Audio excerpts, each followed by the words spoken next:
It's Thursday, March 6th. Welcome inside for another edition of SJHL Insider. I'm your host, Clark Munroe. We're here in the IKS Media Studios for a great show for you today. We're recapping 3 interesting games from earlier this week. We have a big weekend coming up and a lot to get to there. We'll take a look at the standings, dive into the playoff picture and the remaining strength of schedules for the playoff races. We're going to be joined by Flin Flon Bombers goaltender and award finalist, I'll just leave it there, Matthew Kieper, again with the Flin Flon Bombers. Excited to talk to Matthew, who has lit the league on fire since joining earlier this season with the Bombers, and a lot more. But before we get into any of that, I got to thank all of our sponsors, of course, and that starts with Cantera Seeds, Borgo, Capital Auto Mall, Sask Lotteries, Chevrolet, Saskatchewan Construction Safety Association, Nutrien, Tourism Saskatchewan, Sask Energy, UPL, SGEU, Great Western, SGI, and RBC. Thanks to all of our sponsors, and a lot of those are award sponsors, so make sure you stick around. At the end of this show, I'm going to tease it now. This is what they call a teaser. We're going to put you on a little bit of a cliffhanger here. At the end of this broadcast, sorry, I just hit my mic, we will be announcing all of the awards finalists. Now, if you're listening to this and you want to skip ahead in a way, all of the awards finalists, all the information can be found as of this recording being live on sjhl.ca. You can find it out there on our social media platforms. It's everywhere. So if you want to follow us on our social media platforms, you can do that at Facebook, Twitter, Instagram, YouTube, TikTok. Of course, make sure you hit like, hit subscribe, hit follow on all those, and get your subscription to Flow Hockey now. Now is the time to do it. The playoffs are around the corner. The end of the season is very close, so get your Flow Hockey subscription so you can check out all the action anytime if you can't make it to the rink. So make sure you do that. You know who has been at the rink a lot lately? There's my segue for the day. In my life. Yeah, in your life, lately, recently, in the past, in the future. Jamie Neugebauer, welcome to the show. Jamie, obviously voice of the Notre Dame Hounds. You had an interesting one this week. We'll get to that in a moment. But other than that, how's your week been so far? Yeah, really good. I tried out the Crave in Regina yesterday. Yeah, how'd that go? Not on my own dime either. Nice. Which was terrific. You love that. It's not cheap. Yeah. But really good calamari, really good creme brulee. Nice. Especially, apparently award-winning, one of the nationally ranked best creme brulees in all of Canada at the Crave restaurant in Regina. So that was nice. And my good buddy is in town from Chicago. So I'm excited to see him. So, yeah. Was he the one that paid for it all? No, he was, well, his flight came in late. And it's a long story, but he was kind of supposed to be the honored guest at this dinner, and we decided to go anyways, but I still didn't have to pay for it, which was great. But, yeah, Love so that. I'm happy to see him. Yeah, Crave, not a sponsor, but, good, could be. Good place. If they want to. Could be. Yes, Crave, you have the opportunity to sponsor either us or the league, so go for it.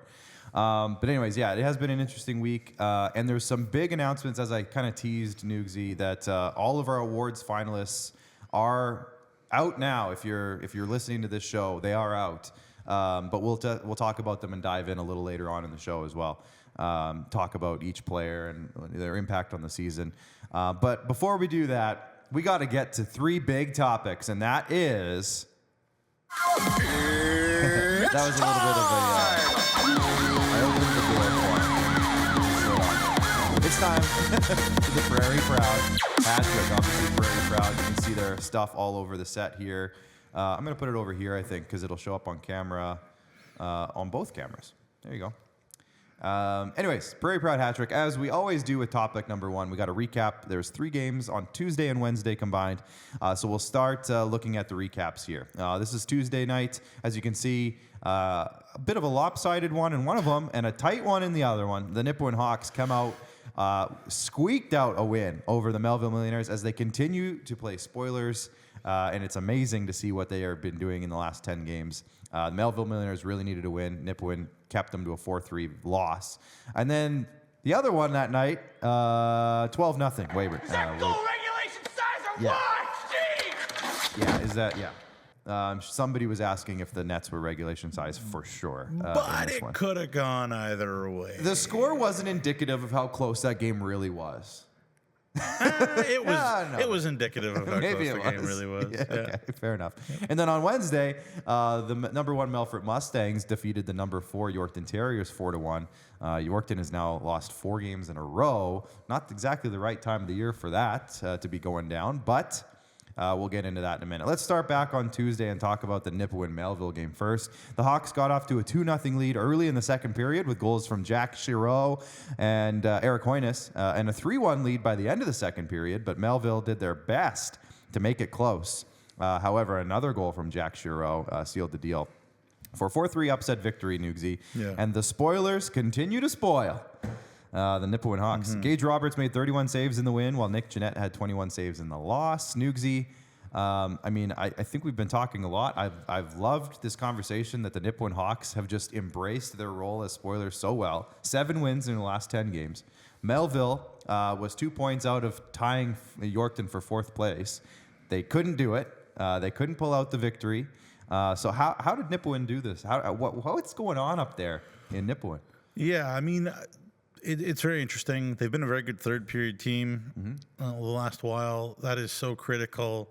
That has been the huge problem for the Notre Dame Hounds, for example, is third period. And, I think this is the healthiest the Hawks have been all year as well. We saw them at that game of the month against Melfort in January, and they were decimated. And that's why they kind of, fell apart by the end, is they were low on healthy bodies. So there's that. This wasn't a bad game by the Melville Millionaires. They badly outchanced the Nipawin Hawks. Obviously, who's walking into CN Community Center and outplaying the Melville Millionaires for 60 minutes at this point anyways? But, this is, I don't know. You tell me if you think this is a concern or not, or if it's just a number, that being age. But Nick Jeanette has been so consistent, so good this year in Melville's net, but he had a bad one. He had a rough one. 25 shots, 4 goals. And if you watch them, probably wants them back. And the caliber of goalie he is, he'll want it back. So, a couple goals there that again, he doesn't want to be letting in. And maybe it's a good lesson because it's not always going to go perfect, especially in the playoffs. How do you bounce back? And certainly Melville's goaltending situation has had some adversity to deal with this year. So nothing new there, but I'm sure that Doug Johnson will have his guys coming out flying on Friday. But yeah, Gage Roberts got better as the game went on. Melville was all over them in the third period, and Gage did a great job keeping them in. The Hawks blocking shots. Doug does not like losing to Nipawin. I'm sure there's that element to it. But this is okay for Melville. Their 11-game win streak is snapped. Yeah, but, I think that's the big thing we have to remember here is, obviously Nipawin got the win and it's an upset and all these things. We're playing spoilers. Yeah. For Melville, it's like, okay, they just won 11 in a row. So, they lost by 1 goal to a team that's been playing this role now for a couple weeks. But they're also coming off 11 straight wins. So, end of the world, no. A couple things do stand out, though. Like you said, Nick Jeanette obviously got out-dueled by Gage Roberts in terms of the goaltenders duel there. 206 goalies, very talented guys, hopefully in the league for a long time, going to be stars. I think both of them. We talked about this a couple weeks ago, I think, when we were talking about, or maybe even it was even last week, when we were talking about any concern for a Melville team. Or I think it was when we were talking about Melville compared to Humboldt and Battlefords and what the difference was between those 3 teams. Yeah. And the one concern compared to Battlefords and Humboldt, who both have very strong 20-year-old goaltenders, is the goaltender situation. And is it Nick Jeanette?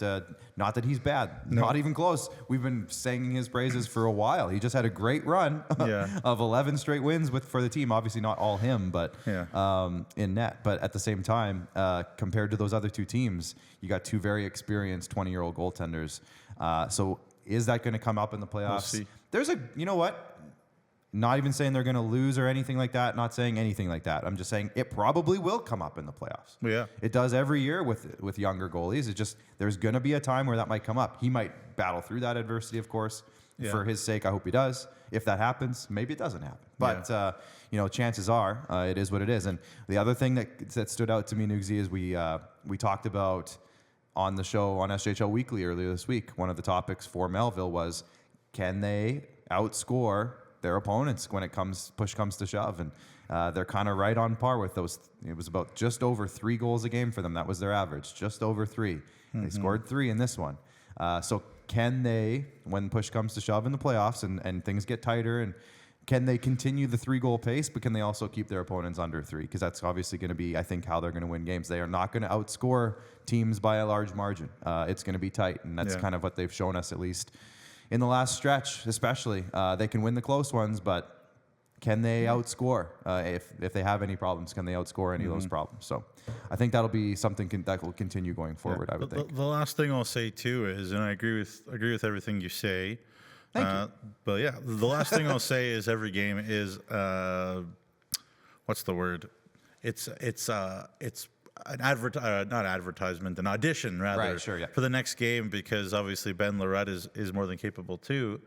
The one thing I'll also say about Nick Jeanette is he did play a lot of games, a lot of tough, high intensity, high pressure games last year for Victory Honda on the way to the U18 AAA National Championship in the States. So it's not like he's never seen pressure or a busy year either. So it'll be super interesting to see. I think it's just one game. Doug's not going to take too much from it. For sure. The other game that night,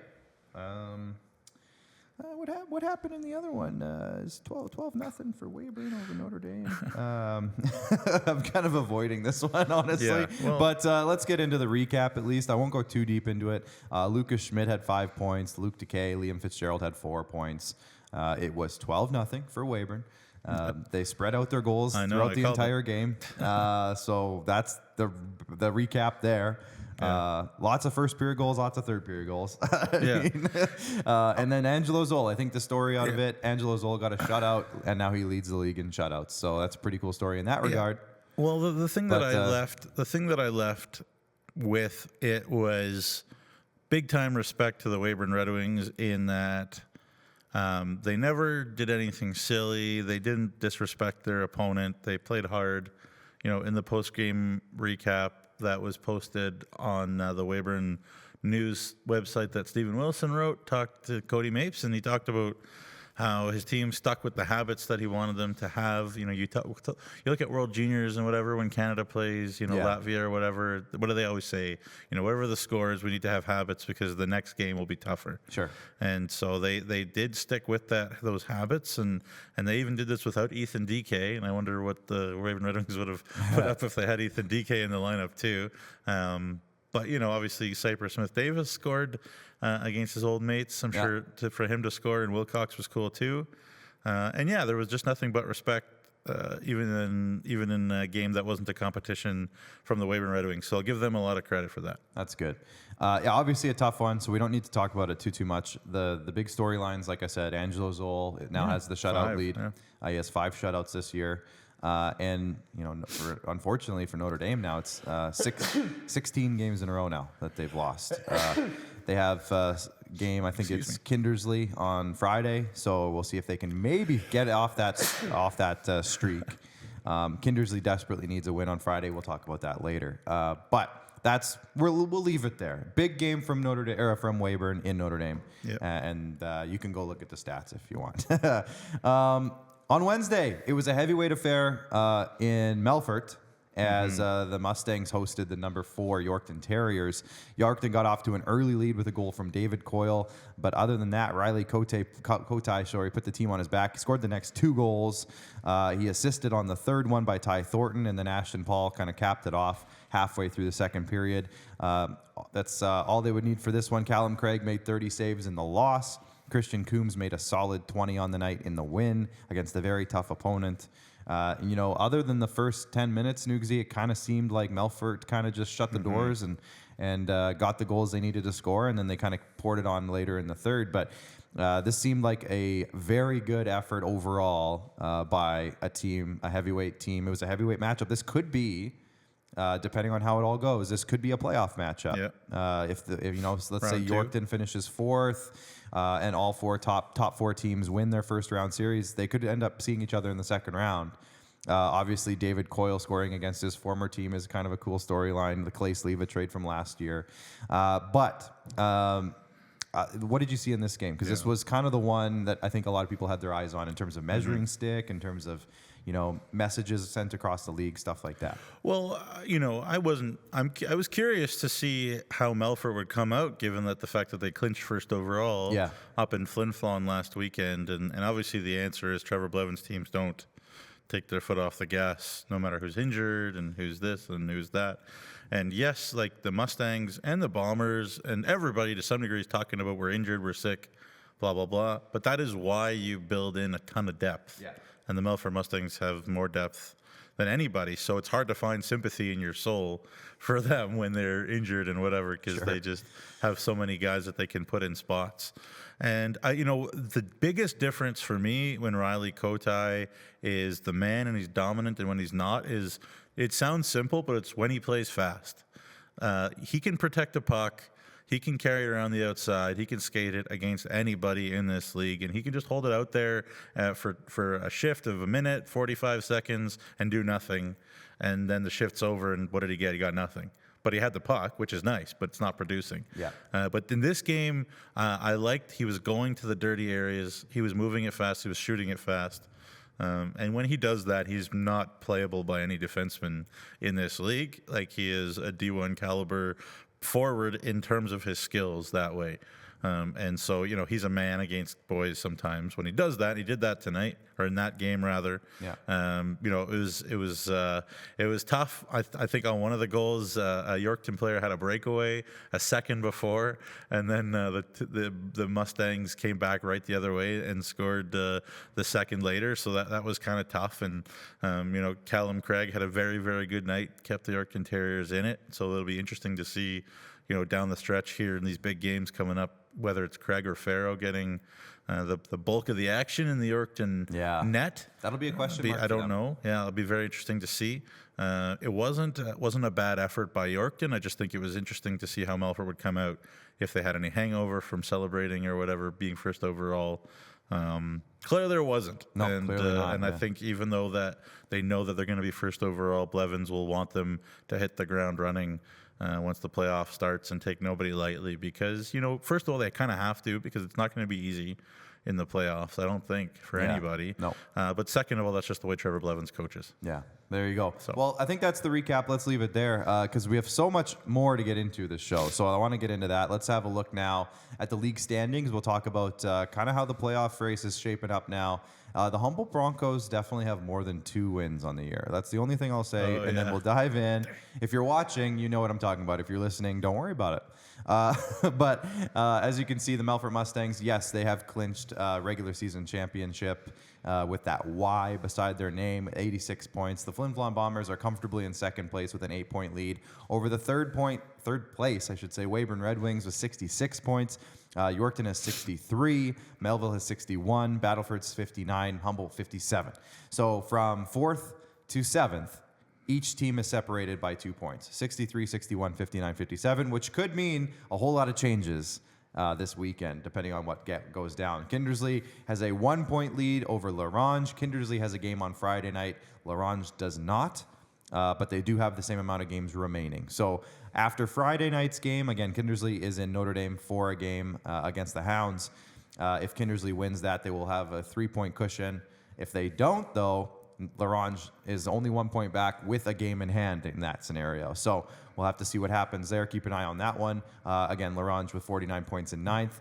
Nipawin and Estevan tied with 38 points. Nipawin, a lot of their wins have actually come in over, about half of their wins have come in the last 11 or 12 games. Well, to your point, Tad Kozin reached out to me and he said, is there any way we could look at the standings on January the 31st? Yeah. And see who's and I where? said that's a great question. Let's find that. So I dug it up, and they had 7 wins. On January the 31st. Now a month 16. And a few days later they have 16. Yeah. That's so over great. half their wins. They had 9 wins, since then. So good for them. Love that. And then, as you saw, Notre Dame was down at the bottom there of the standings. Let's have a look at the division standings. Give a shout out to all of our sponsors, of course, while we're doing that. Viterra Division, as you can see, Weyburn is inching closer to capturing the Viterra Division Championship, but it's not at all done yet. So keep an eye on that one. Melville obviously skyrocketing up that list, 9 wins in their past 10 games. Obviously, they had an 11-game winning streak too. Melfort at the top of the Sherwood division, 8-0-0-2 in their last 10. That seems pretty consistent for them all season long. Flin Flon with 7 wins in their past 10 with 74 points. Larange fighting for that playoff spot down with 49. In the Nutrien division, Battleford's keeps their spot at the top of the standings. They have not played 59 games, I can promise you that. Because there isn't that many games in a regular season, Nugsy. Nope. And then Humboldt, can promise you that, have not played 57 either. I know that for a fact. Yeah. And Notre Dame's played more than 26. So if you're watching this show, again, don't worry about the numbers. If you're listening, don't worry about it. It's fine. But Newsy, I want to let you dive into the strength of schedule here, because that's always fun at this time of year to look at that. Yeah. So let's have a look at the strength of schedules now for the remaining teams that are still fighting for playoff spots. As you can see, there's 9 on here. Nugsy, let's dive in. Yeah, so that's what scares me for that final playoff spot. If I'm a Larange Ice Wolf, I do have all the credit in the world for them, all the respect in the world for them, for the way they've battled and fought tooth and nail. And you know that in that room, they are not going to be discouraged or quitting or whatever, even though that, so to explain this for them, they don't know, the higher the percentage you see, the harder the road is. Yeah. So it's the average win percentage of the teams that they'll face the rest of the season. So Larange has 2 against Melfort, 2 against Flin Flon, and don't know what's in the mind of Trevor Blevins and Mike Reagan, but my guess is that they're not going to let their guys take it easy too much. No. I know they'll keep guys who have injuries out, but other than that, there's a standard that Melfort and Flin Flon have set, and they're ready to go. So it'll be tough for Flin Flon, but they've shown they can compete. Kindersley has a one that shouldn't be difficult, we'll say, tomorrow. But you never know. But then Humboldt and 2 against Battlefords. Yeah. And the thing about that, of course, is that Humboldt and Battlefords are both playing for something. Yeah. So, that'll again be very tough. So really, I guess I'll ask you, Clark, is this percentage even fair, or where do you see this? Well, I like the context thing that Rory brings up each time we bring this up for those bottom 2 teams specifically, because like you said, what Melfort and Flin Flon teams will we see against Larange? I can almost guarantee they won't be at 100% regulars in terms of regular skaters. Yeah. But Melfort played everybody against Yorkton. Right. Now, was that just because it was Yorkton, though? And then now, after this, with 4 games left, maybe they'll slow it down a bit. It's hard to say. But the context is those 2 teams, Melfort and Flin Flon, have nothing to prove at this point. Yeah. Whereas, like you said, obviously Kindersley plays Notre Dame, but then Humboldt and Battlefords both do have something to prove. They have spots to move. They could move up. They could move. They don't want to move down. Another way that I look at it from the Flin Flon Bombers perspective is could we see the Pichininos and the Ringers and the Gruners of the world have rests, or the Hunks and the Lepers and the Tanchucks have a rest? Yes, but the other guys, those roles could really be defined by how they perform the rest of the year. Yeah. You look at Rhett Ewan and Wyatt Stinton and those types of depth guys for Flin Flon. There are a bunch of options Mike Reagan has in a bunch of those spots. Leo Seitz, you throw another name in there. And who wants those spots? And they're going to be playing their hearts out to earn those spots in the playoffs. And to build on that point, let's say Flin Flon or Melfort, both of them, bring up some AP players. Those guys are also going to want to prove themselves, because come playoff time, they could be extra skaters. They could be first man up. Yeah. They could be their next man up, I should say. So those guys are, if they're replacing those veterans, they're also going to want to show up. Yeah. So it's not like just because there's an AP in the lineup doesn't mean they're weaker necessarily. Yeah. Though we are in the thick of the AAA. So you're not going to see certain guys, but still, it should be an interesting. Definitely some storylines to keep an eye on as we get into those last 4 games. The thesis statement is it's not going to be easy for anybody. Yeah, exactly. Yeah. Now, I will say this, though, Nugsy. You mentioned the Notre Dame game for Kindersley on Friday. That, to me, is extremely crucial that Kindersley does not look past that game. Because, the storyline is Notre Dame's lost 16 in a row and, all these things with their roster and whatever. But the second they look past that and say, okay, we got to focus on Humboldt, and I know Clayton Jardine is not going to ever do that with his team. But if any of the players have that mindset, it's like, this will be an easy one. Let's look past them. And it's not going to end well, and they need these 2 points. It's extremely crucial for them to get these 2. These are very important 2 points because it'll set them up for the last 3 games of their schedule. And Larange, like you said, if they're going to face a tougher opponent, you got to give yourself every chance to not get passed by them if they were end up to have a miraculous 4 games, and maybe they win all 4, maybe they win 3 of the 4, whatever. So it's a very important 2 points is what I'm trying to say for Kindersley, despite their opponent being at the bottom of the standings. So don't overlook it. Topic 3, you ready to move on? Yep. We'll keep moving here. We're going to look at some stats. Obviously, with 4 or 5-ish games left for most teams, it's always fun to kind of see where we're at with the scoring leaders. So let's have a look at the player stats now. As you can see, Jaron Denwye has had such a good season, top to bottom, start to finish. He's at the top there with 67 points. It's Jaron, Clark. I did it again, didn't I? It's okay. Jaron. I'm not going to do it again after this, I promise. Jacob Streetsy has been such a good goal scorer for Humboldt all year long, 66 points. Riley Kotai with 65, like Newsy said, Division I talent, just waiting for him to sign on the dotted line. David Coyle, riding shotgun with Jaron Denwye. I did it again, Jaron Denwye. I just said I wasn't going to, and then I did it again. Every SJHL weekly, I say, when Snoogs notes, I'm going to do this quickly. Yeah, I'm going to do this quickly. Yeah. Jaron Denwye. Jerome Maharaj and Ethan DK are 5 and 7. Ryder Ringer in there with 6, I should say, with 58 points. Logan Belton with Melfort, 55 points. Another great season. Keith Gruner, second in league goal scoring with 30 goals, 53 points. And Jackson Ruthven, he's the underrated, he's the overlooked third member of that Weyburn Red Wings top unit. And he's had a great season as well. So anyway, anything stand out about those scoring leaders that you want to touch on before we move on? Yeah, I can't say more about honestly, like I can't say enough about Jaron Denwye's season. He had injury there for a bit and he had to deal with it, but he has 8 power play goals and 3 shorthanded goals as well on top of all that. So he's gritty. He blocks shots. He might be the best forechecker, one of the best forecheckers in the league.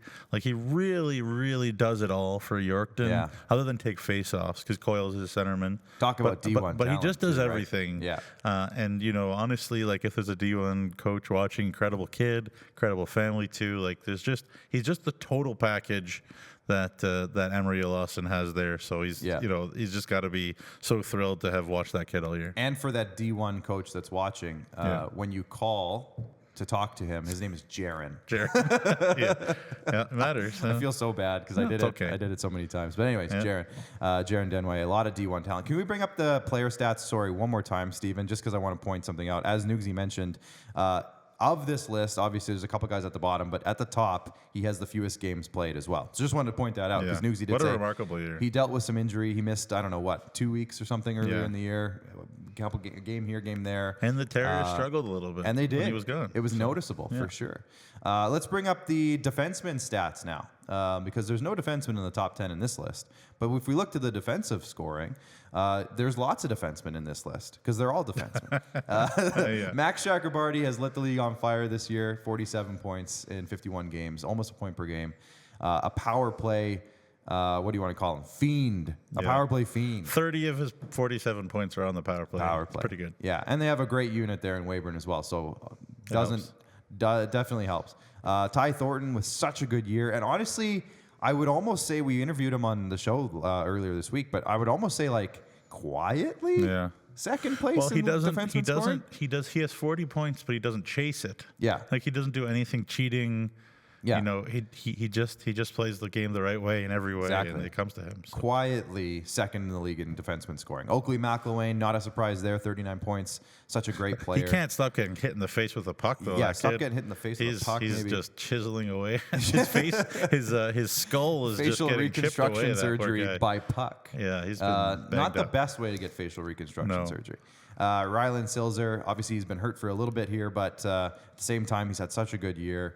Kalen Whittingham has snuck his way into the top 5, and I shouldn't say that because he's been very good lately for Estevan, specifically. Yeah, he and Luke Hogan together, like on the Estevan power play offensive situations, quietly having great years. Yeah, so big time minutes there for Kalen Whittingham, and he's proven Coach Drew Kosher correct in that regard.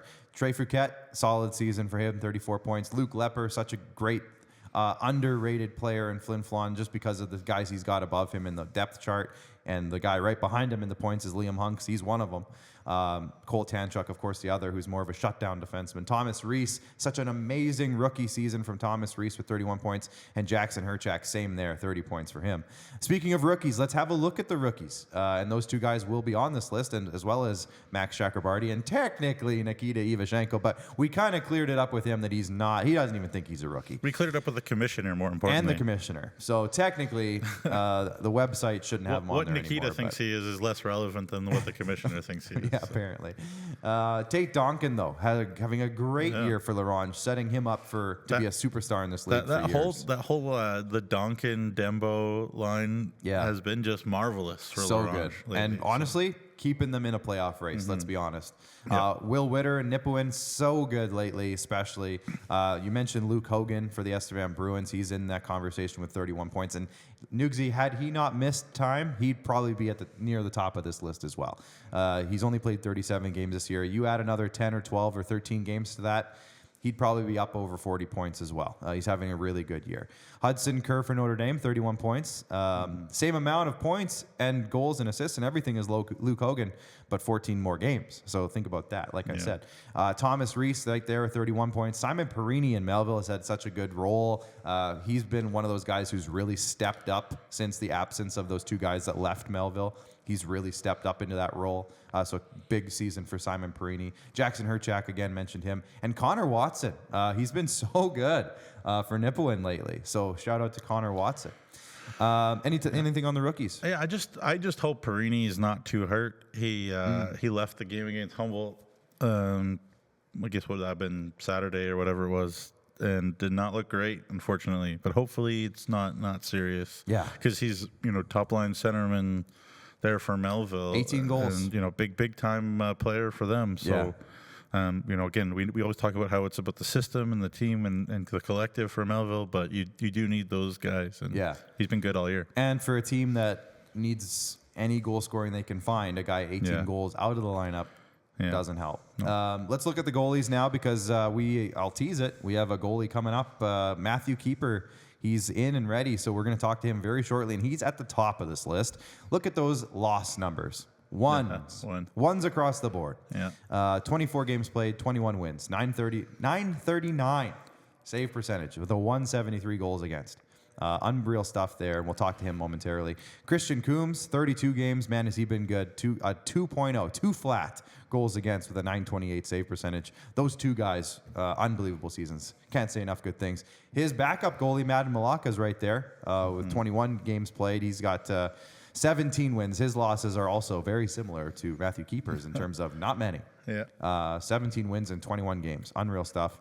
Nick Jeanette's there. We talked a lot about him. His season has been so solid. Kenneth Marquardt has really stepped up since, weirdly, we talk about this a lot. The storyline with him is tough start, probably not what anyone wanted. But since Matthew Kieper arrived, his numbers have been very good. So obviously a little competition doesn't hurt sometimes.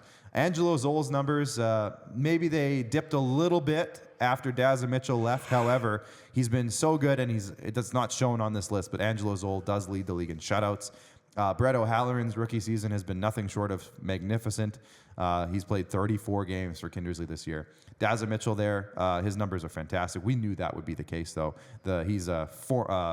He came into this season as a goaltender of the year candidate from last season. So we knew he'd be solid, and he will, I'm sure, be ready to go for playoff time. Justin Merrick has had a nice year as well for Battlefords. Little injury issues here and there, but has been very solid otherwise. And Graham Brown has straight up, again, we talked about Tate Donkin's impact in Larange. Equal, if not more, Graham Brown has been so important for Larange's playoff push. So there you go. There's the goalie stats. Anything you want to touch on? What a gulf in minutes between number one and number two. Spencer Borsos. Man, I just the durability up until the gulf now. Of Borsos. Spencer has 2,529 minutes. Second place is Justin Merrick with 2,110. So that's like 400 minutes. And the crazy part is Justin Merrick's had some injury issues this year. He's missed time. That's true. And he's still up there. Impressive Nothing Merrick. against Spencer, but I that's mean, for Spencer and and I think it's been lately because he's been battling through a pretty serious injury. He's trying to play because he's 20 and he cares about his teammates. For sure. But to have a 394 and a 900, given the way things have gone at Notre Dame, I think is remarkable for Spencer too. You made a bet, did you not, that he would hit 900 by the end of the year? No, I said by the new year I hoped that he was 910, but and he got really close. Yeah, he was about 908 at one point, but. I mean, he's been playing through tough injuries. There's going to be a post-secondary institution that's going to be really happy to get their hands 100%. On Spencer Boursos. Yep. He's a fantastic goalie. He's a workhorse, and I think anybody would be happy to have him on their roster at some point. Great kid. Yeah, always got a smile. There you go. Absolutely, he is a good kid. I met him. We talked to him on the show. Friend of the show. Yeah. Anyways, let's move on now to our interview segment. We were able to lock down Flin Flon Bombers goaltender Matthew Kieper. Matthew, it's a great honor to have you, buddy. You're having such a great year with Flin Flon. Thanks for joining us today. Yeah, thank you guys for having me. I'm excited to do this. As soon as we talked about who we wanted to have on this week, and I said to Nugsy, we were looking at our awards finalists, and I don't know if this is a spoiler for you because I think it must have just come out 7 minutes ago. 7 minutes ago, as we're talking right now. But you have been nominated for a couple of awards this year. So first off, congratulations. The SGU MVP award, as well as the SaskTel Goalie of the Year award. So Matthew, congrats on that.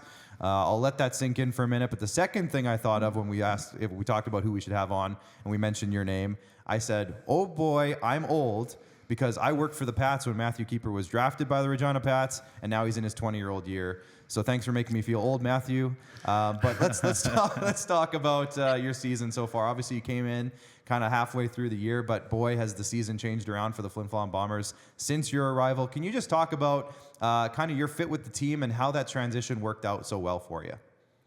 Yeah, for sure. I mean, obviously Mike Reagan, our coach, reached out to me in early November there before the break, and just kind of said their situation. And just me being at home, I just jumped on it right away. And, I feel like we have such a good team with a lot of good guys, and just felt like a good fit right away, and just getting right into the games there. And yeah, I feel like just with our success, it's just our whole lineup that we're all producing together. And I feel like we're all doing our roles, which has really helped with our season. And yeah, it's always fun coming to the rink every day with the guys, and we're working hard and we're trying our best, which is the most important thing. Yeah, for sure. And let's just talk about the Flin Flon Bombers. The last multiple seasons, they have had top-end goaltending talent on that roster, huge numbers from their goalies. You come in and now your numbers are video game-like. What is it that you've noticed since arriving to Flin Flon that just seems to set goalies up so well for success? Well, I just feel like we're all connected here. Like, we all play a system, and our team is very passionate about the defensive end of the puck. And the keys to success every game is making sure our D zone's covered. And obviously, as a goalie, it's really nice to have that with really good defensemen and good forwards that know the D side of the puck. It definitely helps out a lot. And, just the guys with their attention to detail every day at the rink is awesome. Yeah, for sure. And you mentioned those D-men there, Keeps. I got to ask you, obviously the team had a good decor before the trade deadline, and to me still brought in the best player available at the trade deadline in my good buddy Liam Hunks.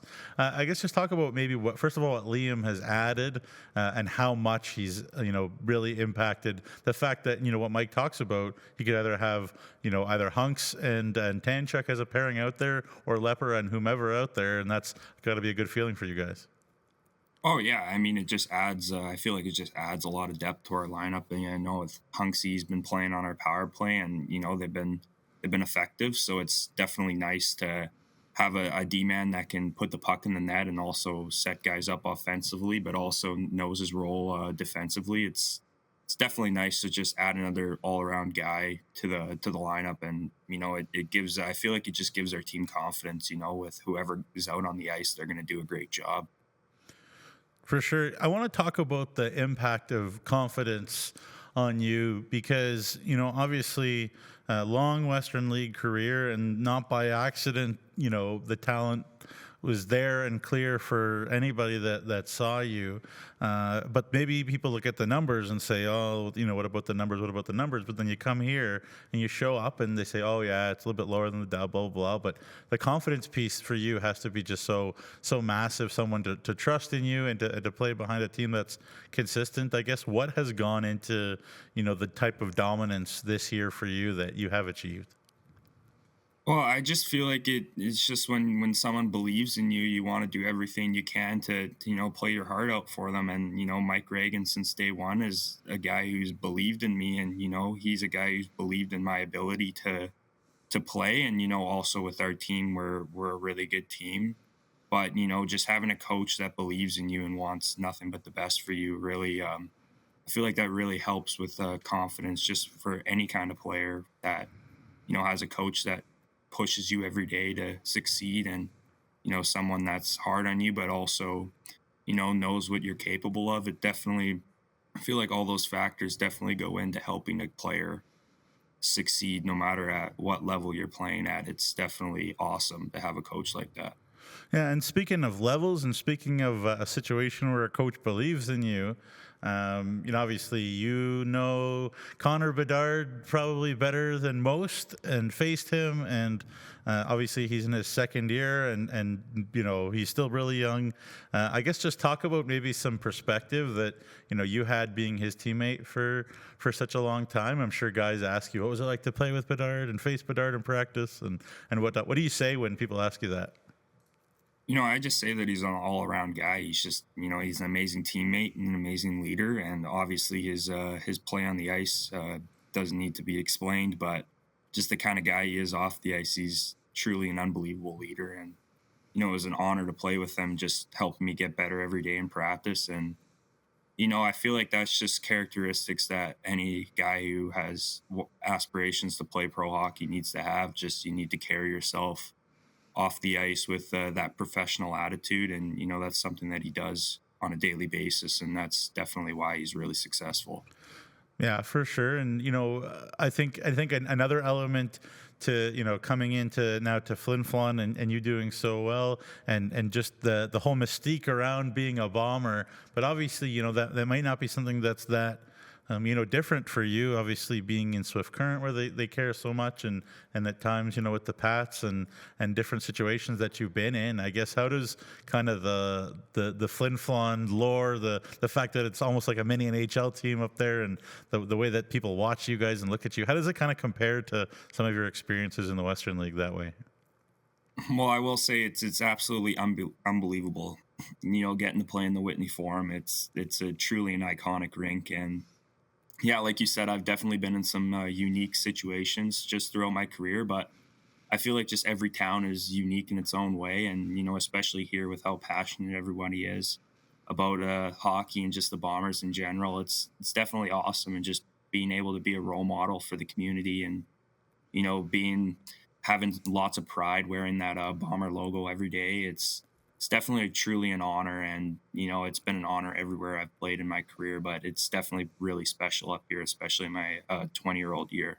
Yeah, that's awesome. One thing that we've had a lot of talk about on these shows since your arrival in the SJ is that Kenneth Marquardt, who was the incumbent, I'll say, starter for the Bombers coming into the year, since you've arrived, his numbers have actually also elevated.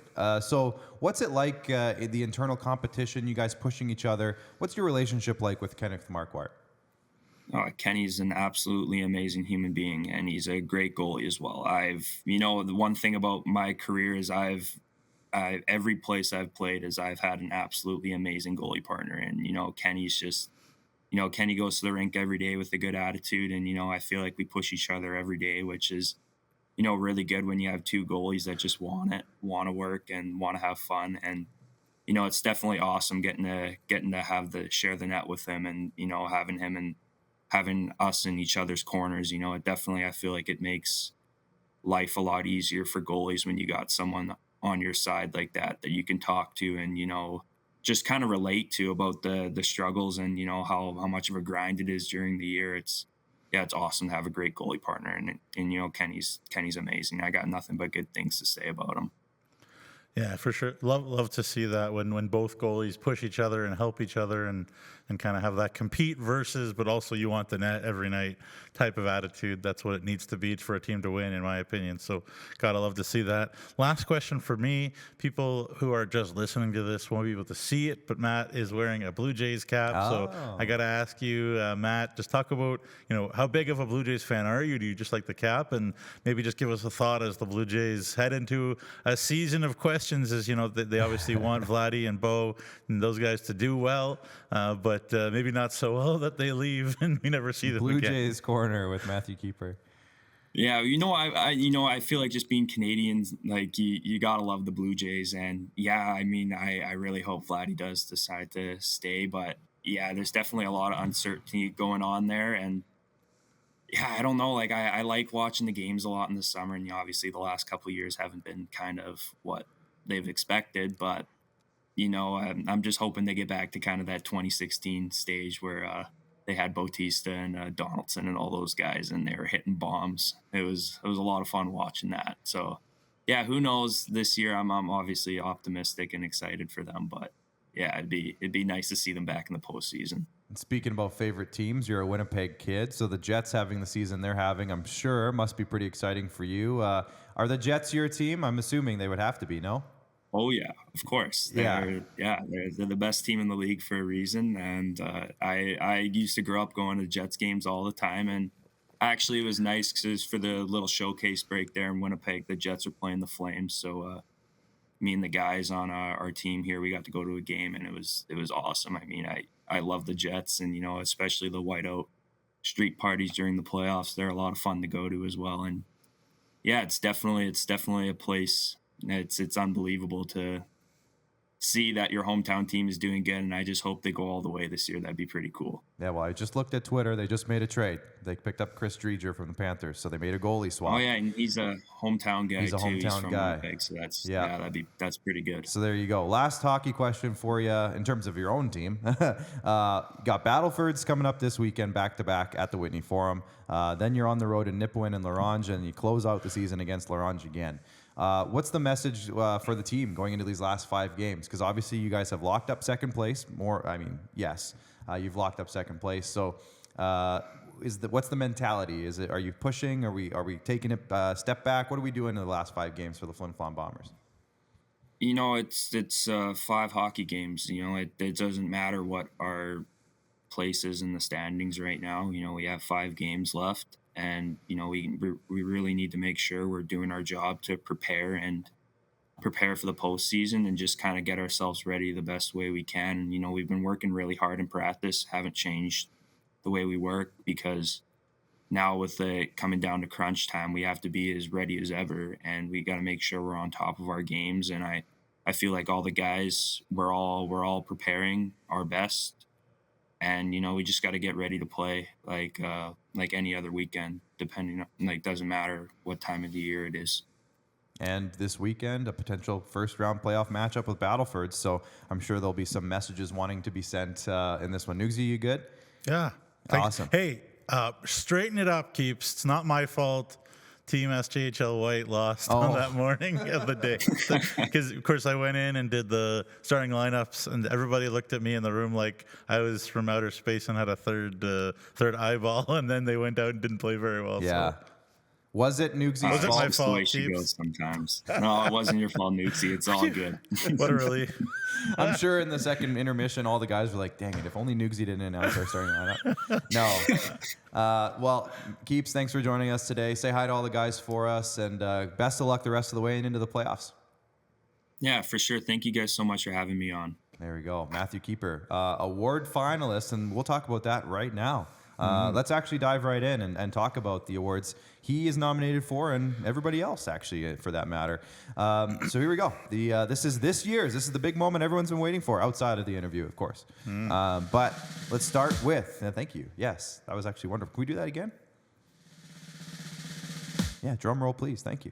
Let's start with the SGEU MVP of the Year finalists. We just spoke to one of them, Matthew Kieper for the Flin Flon Bombers. The other two, Riley Kotai of the Melfort Mustangs and Jaron Denwaye, see what I did there, of the Yorkton Terriers. Obviously, 3 unbelievable players, all very well deserving of winning this award, and they're all in the final three for this award.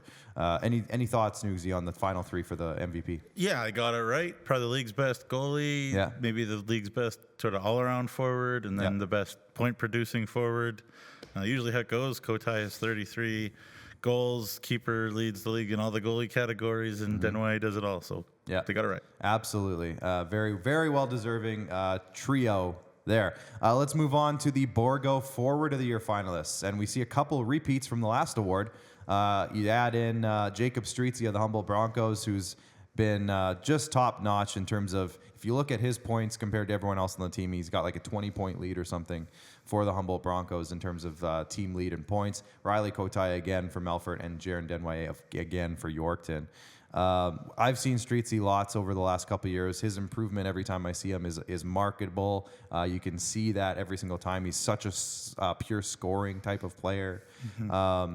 Outside of that, Nugsy, I mean, we saw the other two already. We already talked about them, but any surprises here, or any snubs or anything like that? Yeah, Lots of good players in this category. Obviously, but there again, lots of guys could have been there. Keith Gruner does it all for Flin Flon. Yeah. Jerome Maharaj, is so dominant. Logan Belton having another good year. Nikita Ivashenko even. You go down the list, but I think that's probably where it goes to. But certainly those three guys deserving as well. For sure. Keith Gruner, you mentioned him, obviously second in the league in scoring goals at least. But had he not missed the time he missed, maybe he would have been right up there in that conversation too. He did miss a little bit of time. So it is what it is. Those are three very well-deserving players.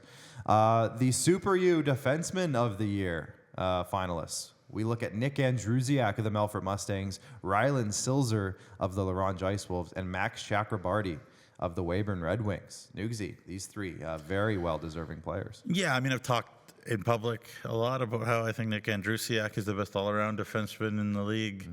He's only 5'11", 175, but he's strong as an ox, lots of dub experience. For a good reason. He's so mobile. Rylan Silzer has done kind of everything for Larange, definitely a big points guy. Yep. And hopefully he can come back and have some impact at the end of the year here because he's had some injuries. But just a marvelous season for him. And then, Max Chakrabarty totally dominated Junior B in BC last year, and we wondered, would that translate? Well, the answer is yes, it's translated. 13 goals, 47 points, 30 power play points. That is incredible. So, Max, totally dominant that way. Very interesting. I really have no idea between these three who's going to win, and that's what you want, really. That's what you want, for sure. And Max Chakrabarty at 05, so he'll be eligible to return next year as well. So that's right. Really interesting award here. I think, like you said, it could go. I'd say it could go any way here. For the SaskTel Goalie of the Year, again, we talked to Matthew Kieper. He's one of them. Brett O'Halloran, the rookie from the Kindersley Clippers, getting into this conversation. And then Christian Coombs, of course, the rock-solid starting goaltender of the Melfort Mustangs, is in the other one. Maybe one omission, like this. There's one snub, but at the same time, I know he was in the discussion just because I saw all the numbers and stuff. But Angelo Zoll not in the discussion in the top three, so that might be, some people might consider that a snub. However, how can you deny a rookie season like Brett O'Halloran's in terms of impact and what he did for the Kindersley Clippers in face of maybe some of the bigger adversities, with Cody Jamin coming in as the incumbent 20-year-old, and he was injured for so long at the start of the year, and Brett O'Halloran's impact is undeniable. Yeah, this is based on like a coach and media vote. Yeah. They got it wrong, though. Interesting. Like, I love O'Halloran. He shouldn't be on this list. Angelo Zoll should be on this list, or Justin Merrick should be on this list. Or if, you want to take kind of a few starts out for Daza, Daza should be on this list. I love Brett. I think he's awesome. Big time. Definitely deserves to be a Rookie of the Year candidate. But, there you have it. I'm not taking it away from him per se. But obviously it's between those two anyways, Kieper and Coombs. Yeah. Terrific seasons. When the teams have needed a save, those guys have made them. Yeah. Do they play behind great teams? Yes, they do. But they've made the saves they've needed to. And can't take away from them. And then I think the only thing that's going to be part of the next part of that discussion, if we're talking Kieper versus Coombs, Their numbers are close. Keepers are obviously, he has the advantage in numbers, but Coombs has played, I think it's like 10 more games or something like that. 9 or 10 more games. 8 more games. Yeah. So is that going to be enough of a difference in terms of workload, or are they just going to let the numbers speak for themselves? I think it's just an open fight between those two. Yeah, I think so too. So that'll be interesting. Keep an eye on that one. And again, maybe a little bit of controversy in the voting on that one. However, like I said, well, let's look at the Rookie of the Year now, because Brett O'Halloran is also in this category and very well deserving of this one for sure. Thomas Rees, an unbelievable rookie season for the Yorkton Terriers, and probably one of the guys who I think could be in the category of, eligible to come back next year, Defenseman of the Year for next year type player. And then Max Chakrabarty, he is up for Defenseman of the Year. Also Rookie of the Year. So again, he's an 05. He's the oldest one on this list. So is that going to come into account? It usually does from historical point of view in terms of previous year's votes. So we'll see there. But Nugsy, I know you love Thomas Rees. We talked about the other two already. Tell me about Thomas Rees, because I know you love this kid. Yeah, he defends so hard. In terms of power play, he has 4 power play goals, 6 power play assists. So 10 of his 31 points. It's not as heavily weighted as Chakrabarty. Yeah. As good as Max has been. But he blocks shots better than any defenseman in this league, does Tommy Rees. He's strong as an ox. People joke about how long his stick is, and whatever, that's fine. But I love it, the fact that he's got such a long stick and he uses it so well. Yeah. I think he does a terrific job with it. And he's an ugly skater. Who cares? He's so fast. Yeah. He flies. I was talking to Emery Lawson. He said that he and Jaron Denway had races, and he regularly beat Denway. Everybody talks about how maybe Denway may be the fastest player in this league. One of them, Tommy Rees, beats him on speed. So, I think it's absolutely insane, any kind of knock on Tommy Rees. And, his impact for the Yorkton Terriers this year cannot be measured. Yeah, exactly. And coming into the year, big question mark for Yorkton was how is the defenseman group going to handle it? And he's been a huge reason why they've been so good. Yeah. So we'll leave it there. Let's move on to the Cantera Seeds Saskatchewan Player of the Year. And we already talked about one of these players, Rylan Silzer. We also have Zach Summers of the Melfort Mustangs and Cohen Sempt of the Flin Flon Bombers. Now, this one, again, this could go a few ways. I think all 3 guys are very deserving of this. Zach Summers, again, maybe didn't have the games played of the other 2. Cohen Sempt, he had that international play at Team Canada West. He was a very good player there. Obviously, that doesn't necessarily get taken into account in terms of just his SJHL voting, but I think it might have played a little bit of a role in it. And then Rylan Silzer has been maybe one of the best leaders in the league this year in terms of captaincy and all that kind of stuff. So very, very good trio there. What are you thinking for this one, Nugsy? Yeah, it's interesting. Obviously, all 3 of those guys are terrific. Zach Summers over a point per game when he has been healthy. Yeah. And not only that, but he's been hitting. He looks faster than he's ever been. Like, he looks so good when he's been healthy, which is not all the time, unfortunately. Yeah. So I wonder, of those 3 guys, which is the best player? The 3 guys, it's clearly Summers. But, whether his health element has played a big impact, we'll see. And, again, all 3 deserving guys. We'll move on to the SJHL Most Sportsmanlike Award. This one's always fun every year because it brings into account a bunch of different factors. We got Mason Buchert, last year's winner. He's the reigning champion in this one. Mason Buchert, now obviously with Kindersley, last year with Larange. Eric Hoynes of the Nipawin Hawks, who's had a fantastic year, the Saskatoon product. And Jaden Iogan, who's had a great year in Melville. And won it last year. Jaden Iogan won it last year? Or was it Buchert? I thought Buchert won it last year. Buchert, sorry. Either way, he might have been nominated last year. Yeah, he was nominated, yeah. But yeah, great trio again. And it could go anyway. Obviously, if you're nominated for this award, you're thought of in a certain category, and I think everybody respects all 3 of these players greatly. So really great to see these guys on this list. Jaden Iogan has more shorthanded goals. You're right. I think he did. Jaden Iogan has more shorthanded goals than penalty minutes. Yeah. Jaden Iogan has 3 shorthanded goals and 2 penalty minutes. That is Yeah, if that doesn't speak for itself. Unbelievable. Yeah, exactly. That's pretty awesome. I don't know what else there's to say. Yeah, exactly. Let's move on to the Coach of the Year, the SJHL Coach of the Year. Cody Mapes of the Weyburn Red Wings, Emery Lawson of the Yorkton Terriers, and Trevor Blevins of the Melfort Mustangs. Again, all 3 very well-deserving guys, all top 4 teams in the league this year. Mike Reagan snubbed. No, we're not going to go there. We're not going to go there. Doug Johnson snubbed. Doug Johnson, yeah, exactly. We could go there, but obviously, it's three guys who I think their teams have performed admirably this year.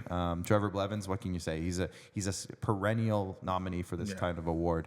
But Emery Lawson, more recent, just got into the league, and he's done great things with the organization. So that has to be taken into account. Cody Mapes, the trajectory of the Weyburn Red Wings in the last few years since he's taken over has been undeniable. So three very good candidates. Yeah, I take any one of those guys. Deserve to win 100%. Of course, three of the four top teams in the league represented there, and the one who isn't won the league's Coach of the Year and the CJHL Coach of the Year last year. So, so he wanted a break. It makes sense. Yeah, hey, makes sense. Yeah, no, very good. And like you said, any three of these guys, you take them anytime. Let's move on to the final one now, and this one has multiple nominees. So let's have a look at these ones. There's 5.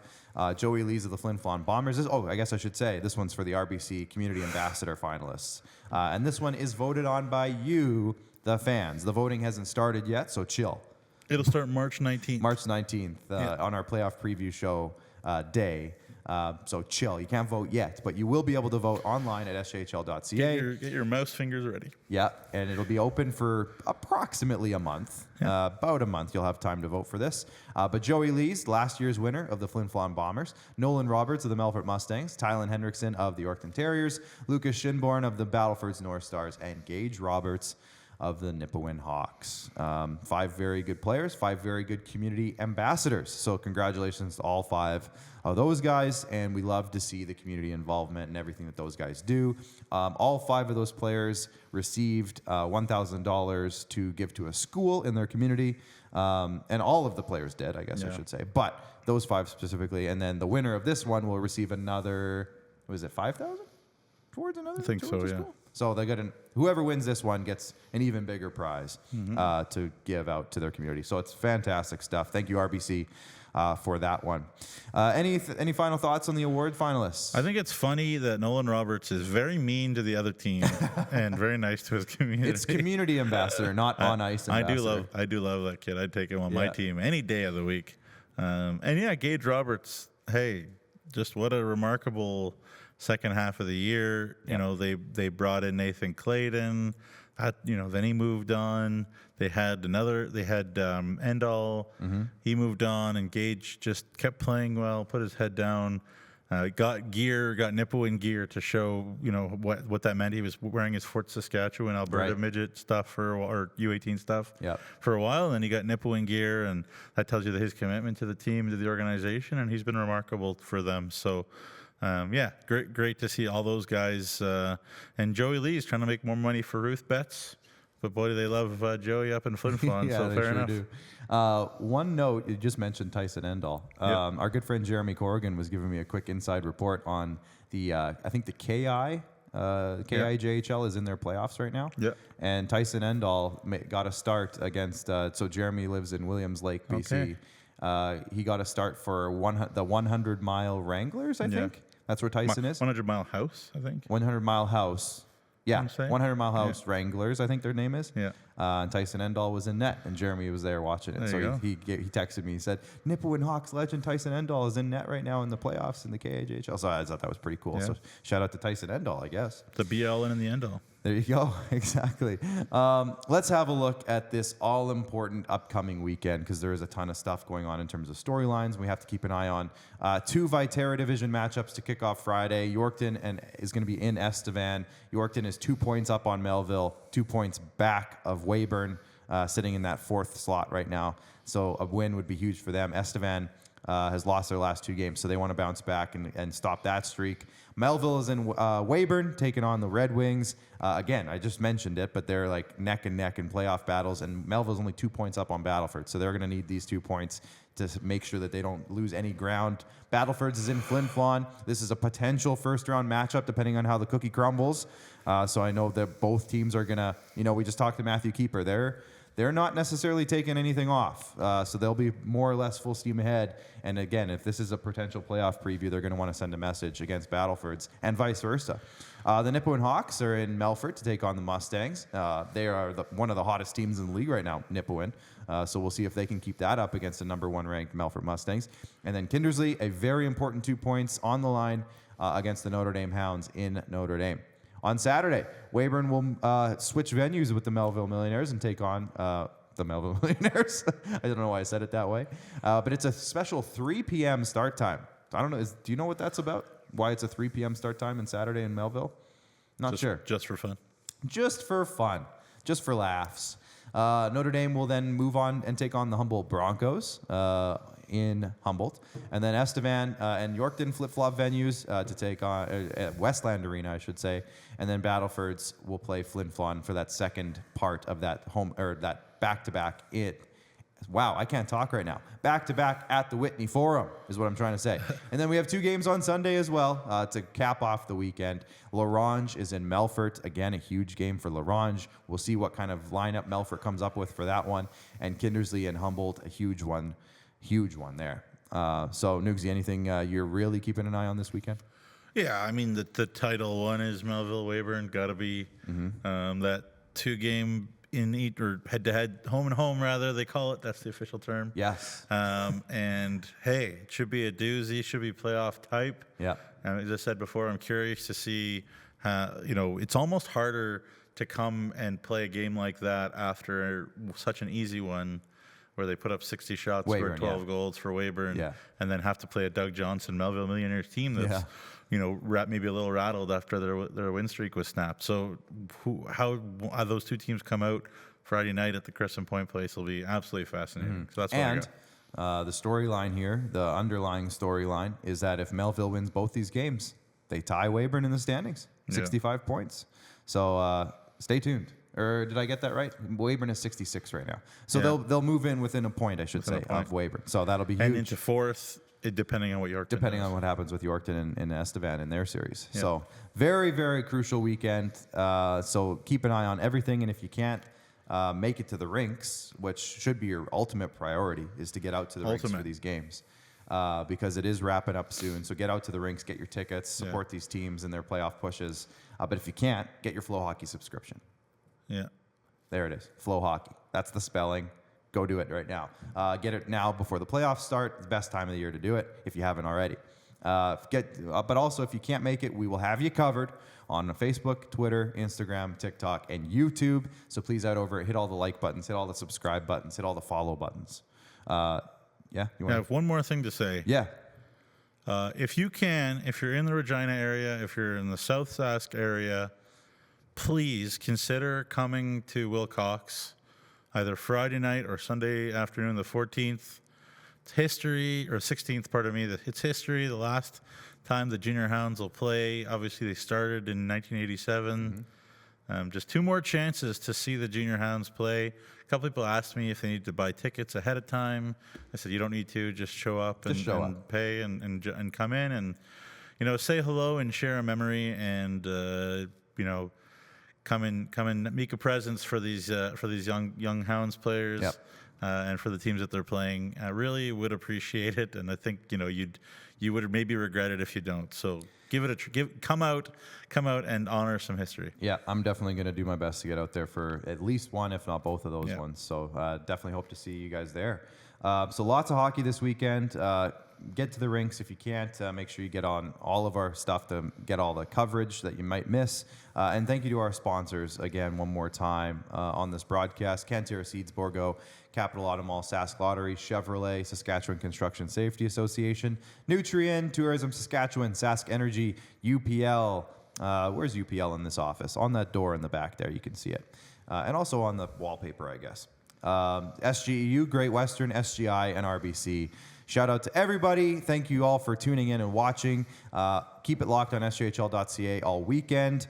We'll be back on Monday with SJHL Weekly to cover all of it. And the final push of the regular season is next week. The final games are next weekend in the regular season. So we'll have you all covered. We'll catch up on everything. We'll be joined by a special guest, so stay tuned. Until then, get out to the rinks and enjoy the hockey, everyone. Thanks to Nugsy for joining me today. Bryce and Steven in the back room there. Appreciate everything you guys do. A dab in 2025? Oh, my God. In this economy? In this economy? Oh, my God. Steven's bringing back the dab. It's going to blow up now. But anyways, enjoy the hockey, everyone. See you next week.